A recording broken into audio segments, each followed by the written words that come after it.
A tiny magnetic disc smaller than a grain of rice is floating inside a glass chamber. It is not attached to wires. It is not sitting on a bearing. It is simply suspended in midair. A laser shines onto its surface. Then an almost impossibly weak magnetic field appears. The disc tilts by an amount far too small for a human eye to notice.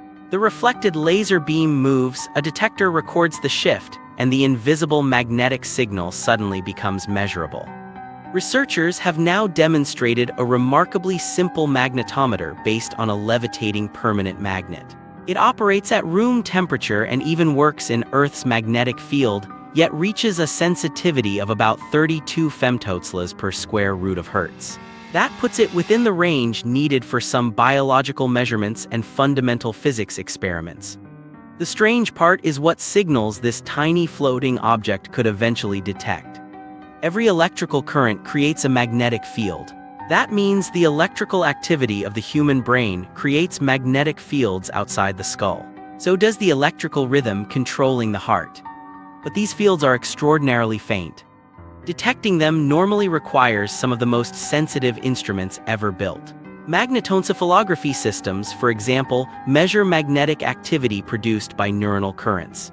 Traditional systems often rely on superconducting sensors that require cryogenic cooling, while other approaches use sophisticated atomic magnetometers and carefully controlled environments. The new sensor approaches the same problem using something that looks almost primitive by comparison: a small magnet allowed to move freely. The basic idea is surprisingly intuitive. Imagine hanging a compass needle from a nearly frictionless thread. Apply a magnetic field and the compass rotates toward it. Now eliminate almost all of the mechanical contact. The researchers used a small permanent magnetic disc inside a vacuum chamber. Magnets positioned above it pulled upward against gravity. Beneath the disc sat a graphite structure that provided diamagnetic repulsion and helped stabilize the magnet. The result was a magnet suspended in space rather than resting on a physical support. That absence of contact is critical. Ordinary mechanical systems constantly lose energy through friction. Bearings rub, supports vibrate, materials flex. Each interaction adds noise. A levitating object can be much more isolated from its surroundings. When an external magnetic field pushes on the suspended magnet, the disc can respond with extremely small angular movements. A laser continuously reflects from its surface onto a photodetector. If the disc rotates even slightly, the reflected beam shifts. The position of the light, therefore, becomes a magnified readout of the magnetic field. The researchers call the device a levitated magnet magnetometer, or LMMA. To test it, they surrounded the chamber with electrical coils capable of generating carefully controlled magnetic fields. By changing the current through the coils, they knew exactly how strong the test signal should be. The floating magnet responded. At its best operating point, the system reached a magnetic field sensitivity of 32 femtoteslas per square root of hertz. A femtotesla is 1 quadrillionth of a tesla. The device is therefore responding to magnetic fields many orders of magnitude weaker than the fields surrounding an ordinary refrigerator magnet. But building a freely floating sensor was only half the problem. The environment itself produces magnetic noise. Anything conductive contains moving electrical charges. At temperatures above absolute zero, those charges jiggle randomly because of thermal energy. Their motion creates fluctuating electromagnetic fields. This is known as Johnson noise. When scientists try to measure extremely weak magnetic signals, thermal noise from nearby materials can become louder than the thing they are trying to detect. A sensor capable of femtotesla sensitivity is useless if its surroundings generate stronger random magnetic fields. The graphite plates supporting the levitation presented exactly this problem. The researchers changed the material.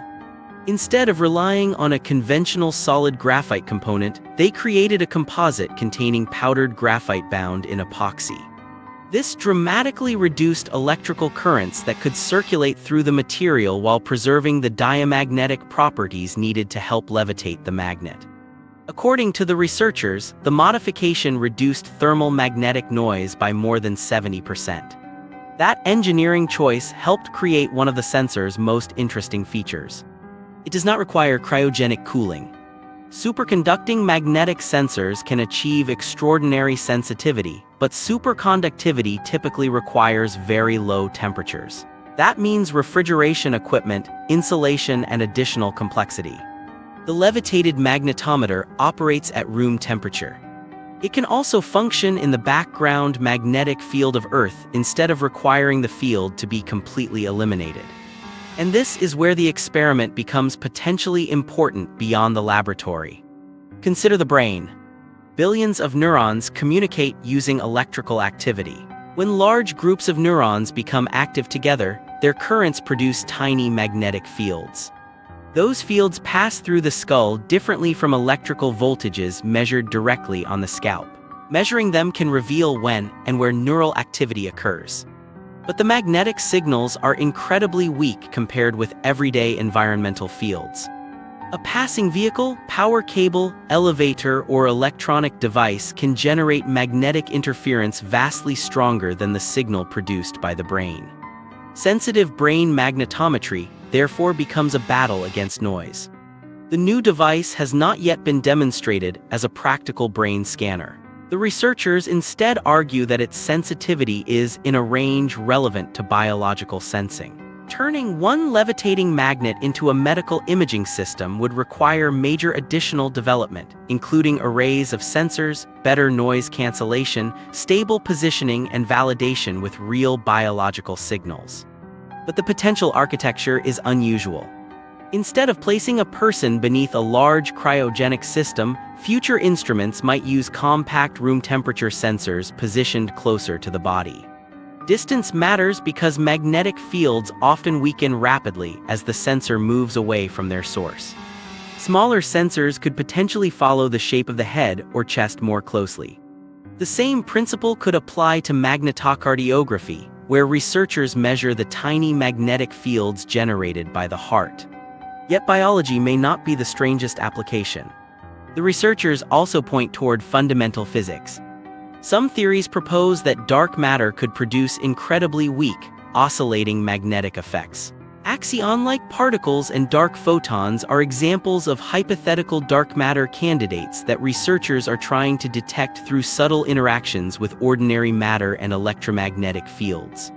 Levitated ferromagnets have already been proposed as sensors for these signals because their mechanical motion can respond to tiny magnetic forces while remaining highly isolated from environmental disturbances.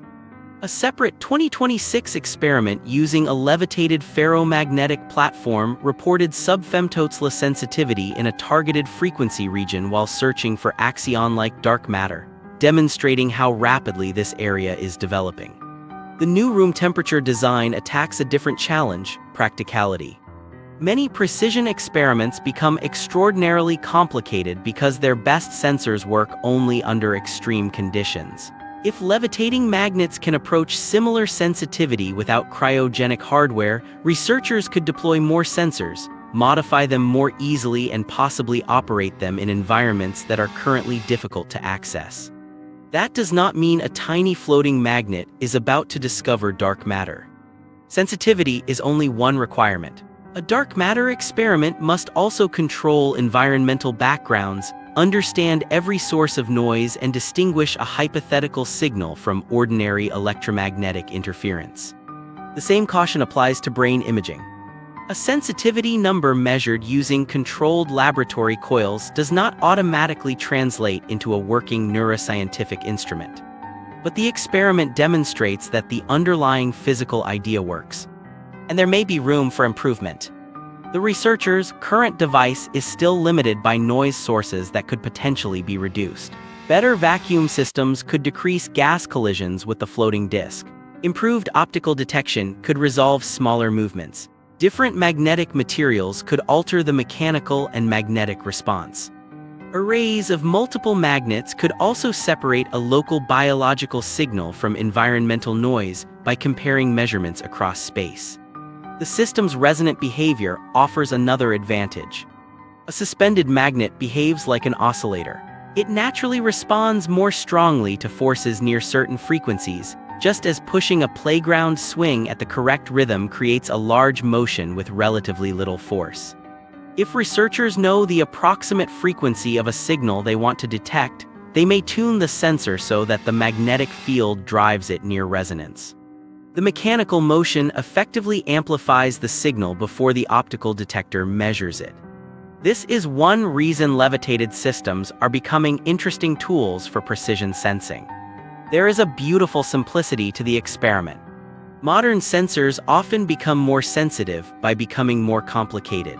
They rely on carefully controlled quantum states, ultra-cold materials, or elaborate electronics. The levitated magnetometer takes another route. Remove the physical support. Let a tiny magnet float.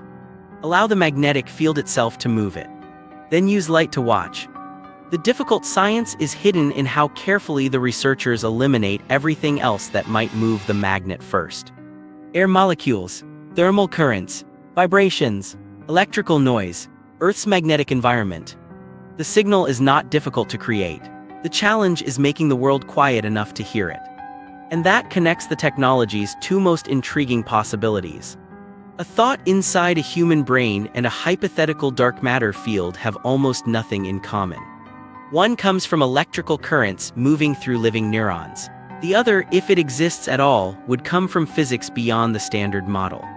Yet both could announce themselves in the same way, an extraordinarily tiny magnetic disturbance.